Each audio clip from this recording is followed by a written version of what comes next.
Hi, my name is Christina. I am a cookbook author, and today I'm going to be presenting you my favorite things in Paris. This is everything where to stay, where to shop, where to eat. My guide on all things Paris, whether it's your first time or your fifth. I also have a blog with all of this information down below and recommendations on hotels no matter what your price point, as well as another vlog on my most recent trip to Paris. So all of that linked below. If you want updates to the cookbook, don't forget to subscribe to my newsletter where I will be sharing live updates, and you can follow me on social on all the fun platforms. So let's begin. This guide is cut up into sections, so if there's a particular section that you would like to go to directly, feel free to skip ahead. So I've been to Paris quite a few times for work or visiting friends, and I feel like it's such a beautiful city, but it can be daunting if this is your first time going there. So this section is about where to stay and my preferred areas. I also will be referencing notes on my phone, so I'll be looking down a little bit. My favorite area to stay is around the 6th, and so Paris is divided into 20 arrondissements or little districts in town,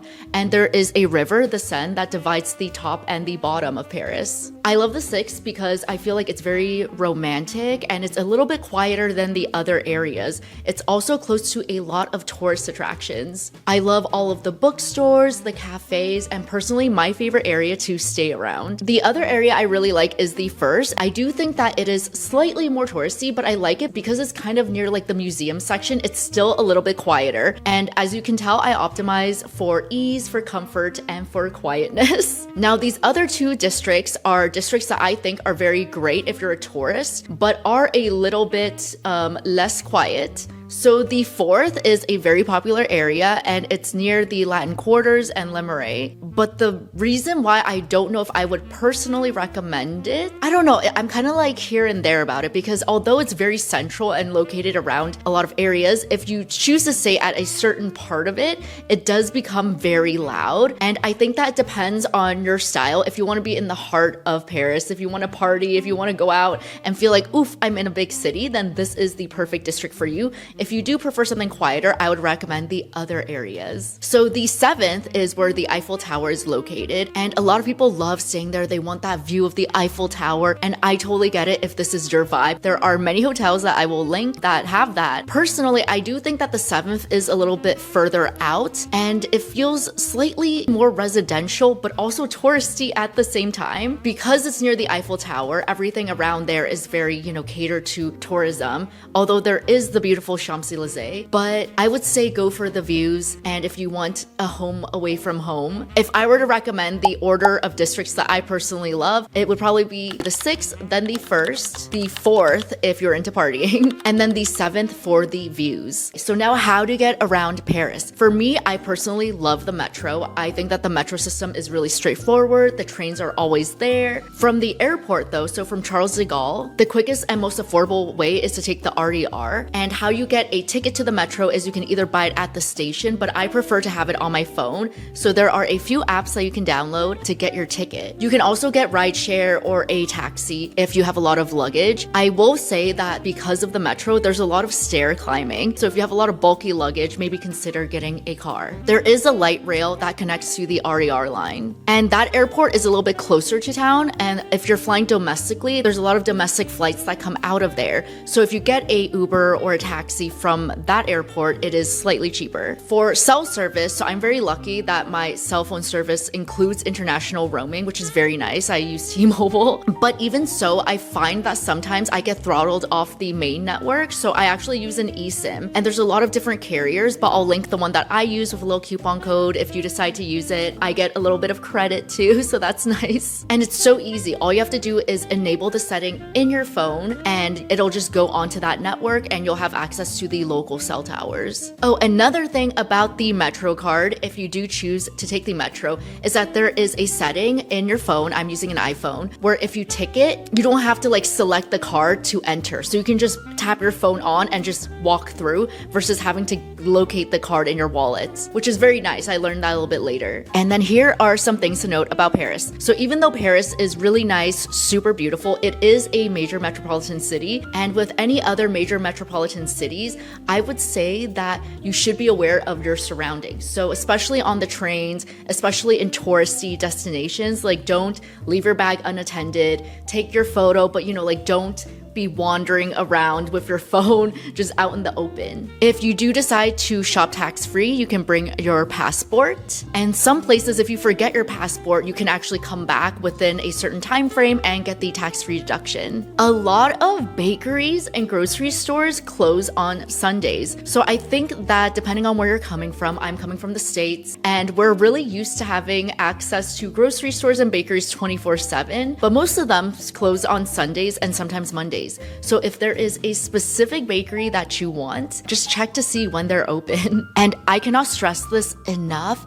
It is so important to say hello to everyone when you enter an establishment. If you don't say this, it's considered really, really rude and you might not get the service that you want. So just remember, if you are trying to get into a really hot restaurant, just book a reservation. Depending on where you are, like maybe you're used to walking in, I do feel like to secure a spot in most establishments within Paris, reservation culture is very much there. So now let's get to my favorite shops, my favorite eateries, where I like to go.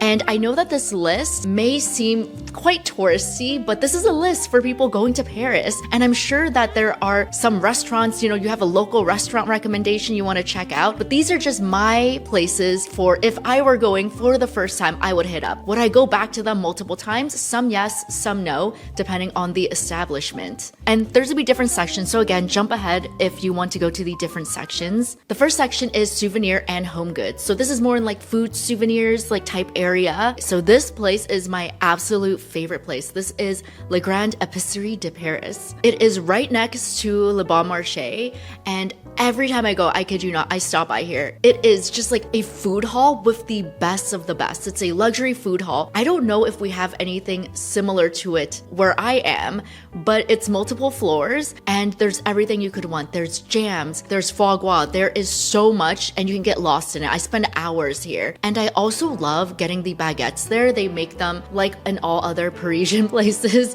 the day of, and everything is so fresh. I kid you not, I had a run-of-the-mill, just regular baguette there, so good. And I also love, if you know me, you know I love butter. I recently hosted a butter party that you can watch on my Instagram, but like every butter there, every condiment. I just like having a basket, walking around and getting lost. The wine section is also really good.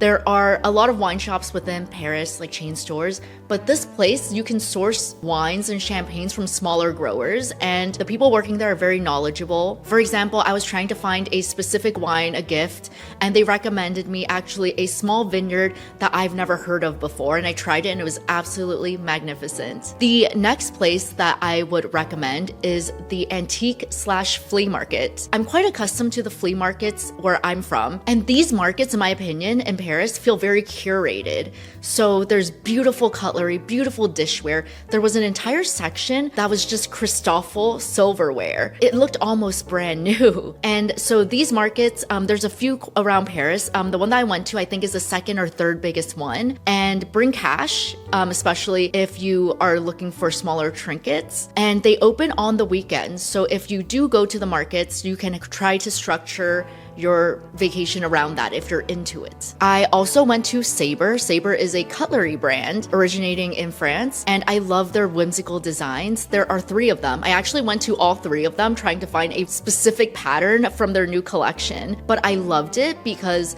at their main flagship store, you can actually make a custom set, and they do it right then, right there in front of you. This next store, I'm going to completely butcher this, itinerary, but this is a very flagship store for cookware, and it's actually one of the stores where very famous chefs have gone to just like peruse. The most famous being Julia Child. Actually, all of her copper pots and pans are from this store. The store does feel very industrial, so it is more of a standard kitchenware store, but I loved going in there. I love perusing. They have such specific things you can find, like little tart pans, giant ladles. Definitely a stop if you love cooking. This is another personal favorite store of mine. It's called Merci. and I love the store. I would define it as kind of like Urban Outfitters, Anthropologie, and similar stores, like in that vibe. There is a section for clothing, fragrances, but my favorite section is actually in the basement. In the basement, depending on when you've watched this, they may have changed their layout, but there is this like whimsical section of just things that you wouldn't think you would want. Like I bought a bread baguette candle from them,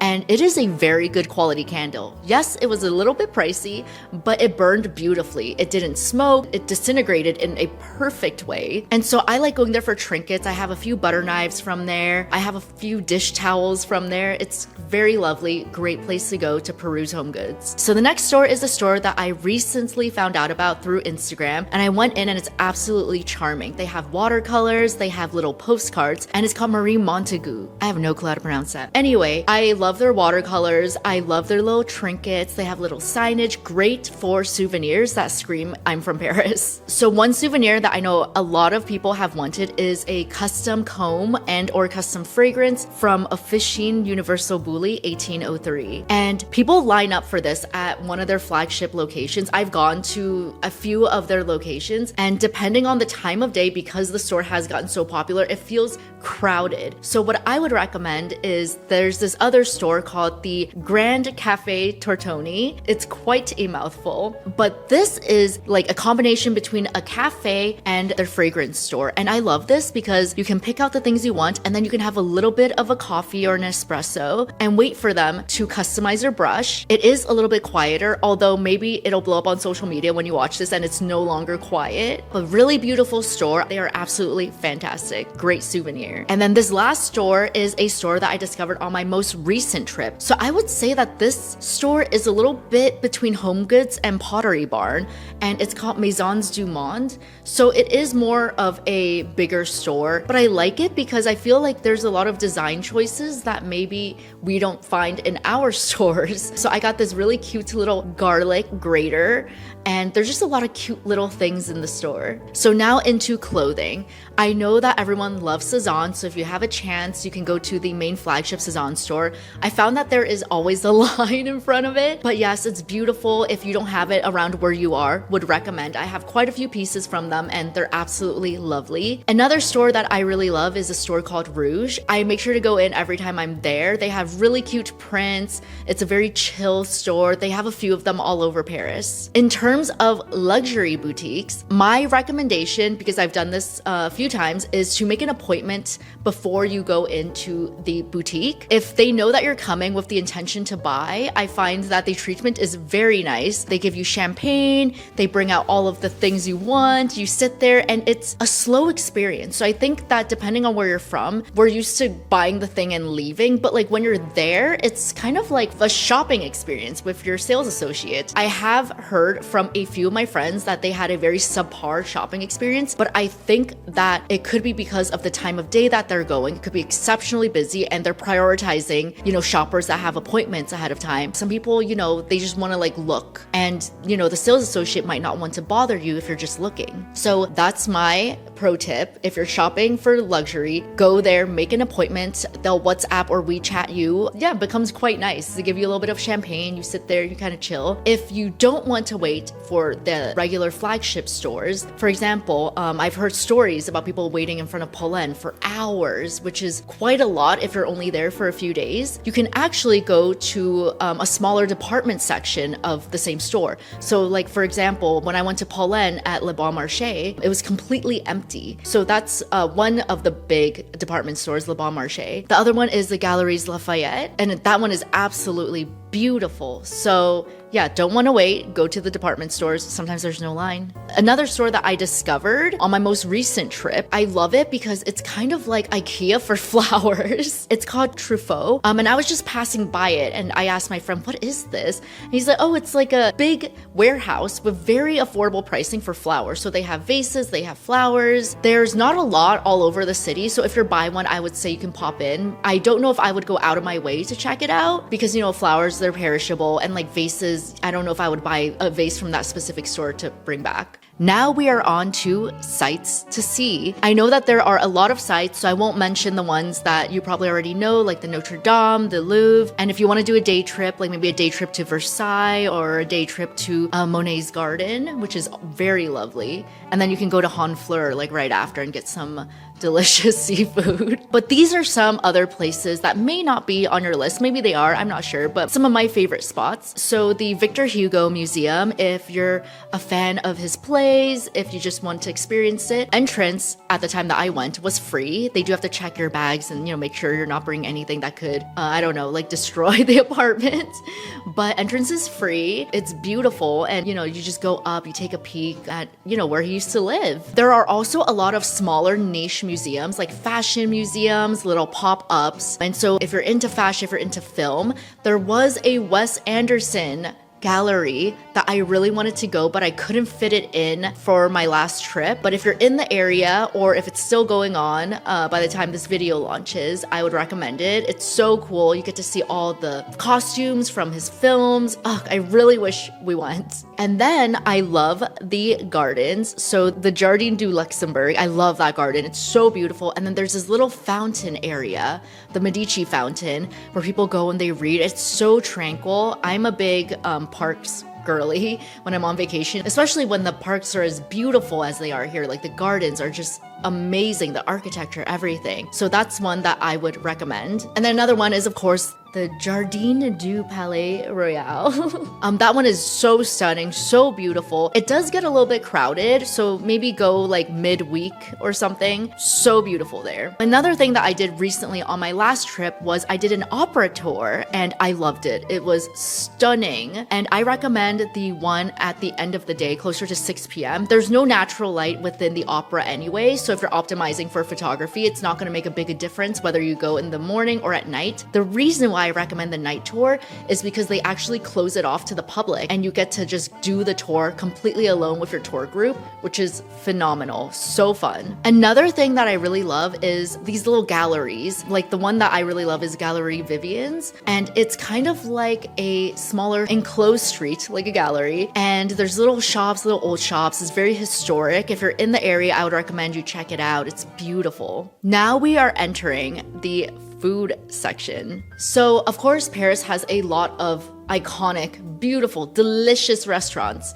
And so if your favorite restaurant isn't on this list, I apologize. Maybe recommend it below and I'll check it out on my next trip. So the places that I'm recommending are places that I feel are, if it's your first time there, you should maybe experience it, So how I look at restaurants in the States, I like to use the infatuation. I find that the infatuation for Paris is a little bit smaller, like their list is a little bit shorter. So I found this other site called Le Fork, and I really like it. It's very extensive. It's equivalent to like the infatuation, but in Paris. That's where I find a lot of fun restaurants. People always ask, where do I get the best croissants? My answer is there are probably a bunch of croissants near where you are, and I'm gonna have a list up right here of like some croissant shops that have been recommended to me or that I've tried and that I love. So this is the croissant list. There are a bunch of Instagram famous croissant shops where you have to wait a long time for. And those are the ones that I don't recommend because for me traveling, time is of the essence. And if I'm spending 2 to 3 hours waiting for a croissant, that means that I can't go to a museum or I can't do something else. If that's really important to you, by all means go ahead. But for me, these are the croissant shops where I feel like at this point, when I'm making this video, that you can go in, you get a croissant and move on with your day and it's delicious. I haven't personally tried all of these. So if there's one here and you're like, just know that I haven't personally tried all of them, but these are ones that are either recommended or delicious. So I would recommend getting a crepe from Brez Cafe. There are quite a few all about Paris. Just choose the one that's closest to you. I find that all of their crepes are so good. My local friends have told me there are better crepe shops, but this is like the quintessential, like you want to experience it. I found it personally delicious. I loved like the savory crepes. I'm a savory crepe girly. I'm not a sweet crepe person, but it was delicious. This is a recent discovery. discovery, which was Bouillon Chartier. And this is an iconic like Art Nouveau style restaurant. And the great thing is the prices are very, very affordable. I'm talking about like at this point, like 5 to 10 euros for a plate. The charming thing about this is not only the interiors are stunning, but it is a historic venue. So it's kind of like I would equate it to diner food, but French. What we think of diner food is very, very different. Their diner food is like leeks, escargots, duck confit, but it's a very fun place to try an abundance of French food at a very affordable price point. Okay, so the next place is La Stew Falafel. I've only been here once. I do think unless you are a falafel fan, it is a place you go once to experience. By far, yes, it is a very good falafel. It's delicious. And I haven't gone back since, so I can't comment on the recent years whether or not it has deteriorated, whether or not it has improved, but it is one of the top falafels I would say that I've had, which is surprising coming from Paris. Another restaurant that I recommend is Frenchie's. I found the food to be delicious. I didn't get an actual reservation at Frenchie's, so I went over to their wine bar, which I found to be very, very charming. It was great. I would say that this is more of like a medium price point, but it's cute. And if you can't get a reservation for their main one, there's like a bunch of other Frenchie offshoots next door, which is very nice. And those you don't need a reservation for. Berthelon, this is a historic ice cream shop and delicious. They serve Berthelon at a lot of other places. If you want the experience of having your nice little ice cream sundae, I would say go to the main flagship location. I do think there will be quite a bit of a wait if you go, but if you want that experience, yes, go there for their ice cream, for their gelato. So steak frites, if you've looked up where to eat in Paris, like this is probably on the list there. But I will have to say that I have gone back multiple times. I love their sauce. Their green sauce is so good. And they have multiple locations. They do not take reservations. This is one of the places that doesn't take reservations. So I would say line up the moment it opens. Like at 5 p.m., if you're in line, you're probably gonna get there in the first seating, if not the second seating. So another thing that I really love eating when I'm there is ham and cheese sandwich. And I know it sounds like, oh, how good can that be? It can be really good. So the place that I went to last time is Curated de Croissant, but it is in the third, I think. And this was like a few years ago, but I just remember I ate it and I was like, oh, just try it. If you're in the area, it's so good. And this is a place I haven't gone to and I've been trying to go to. I don't know, it always slips up, but Barthélemy? I've heard that this is the cheese shops of all cheese shops.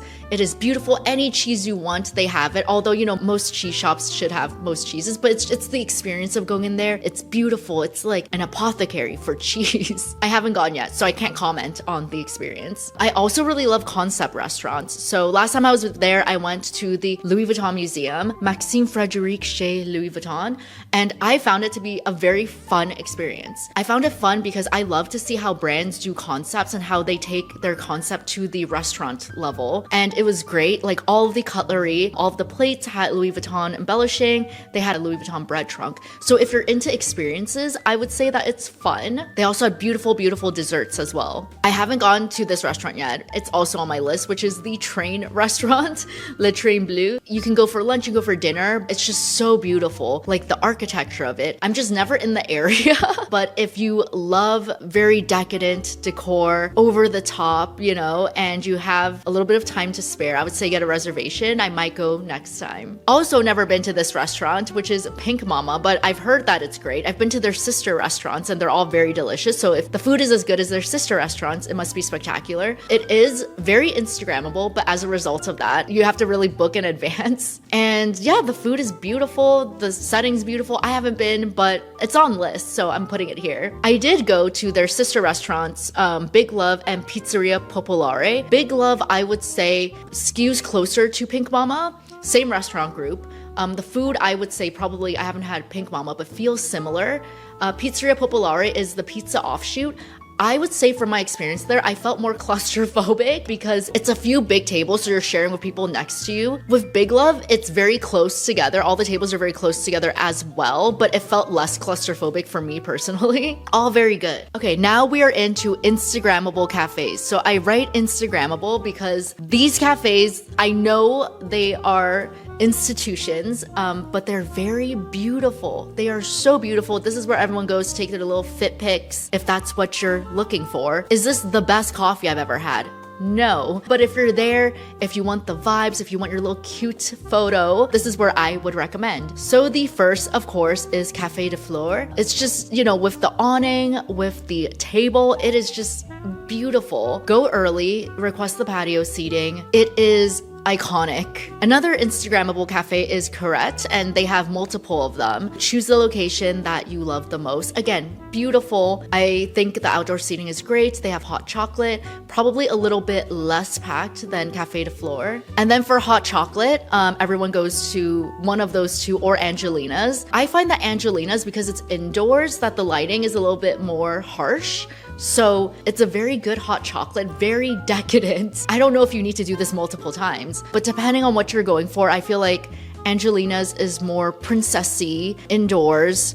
They do have an outdoor area, but if I remember correctly, I wasn't wowed at the outdoor seating. So I personally like Curated or Café de Flore over Angelina's in terms of like photography. And then Cafe Kitsune, I mean, it's just cute. They run out of their cute baked goods really early. I remember when it first opened, it looked quite different, and they have a new location now, relatively new, depending on when you're watching this. And I think that it's like a great way to just like experience again like a branded moment, like how would a brand do a coffee shop, and it's quite fun. I discovered this recent coffee shop on my last trip there, which is called White Coffee, and it's really pretty. I love how they display the beans. It's really beautiful. It's a small stand, the location where I went. So it's not really like a sit down place. It's more of like a grab a coffee, drink it on the side and discard place. And then Shakespeare & Co. Shakespeare & Co. is a really iconic bookshop. There are lines when you have to go in, and there's no photography inside to preserve the essence of, you know, like an actual bookshop. They don't want people just standing there for hours taking fit pics. But next door, they have a really beautiful cafe. I haven't gone to the cafe yet,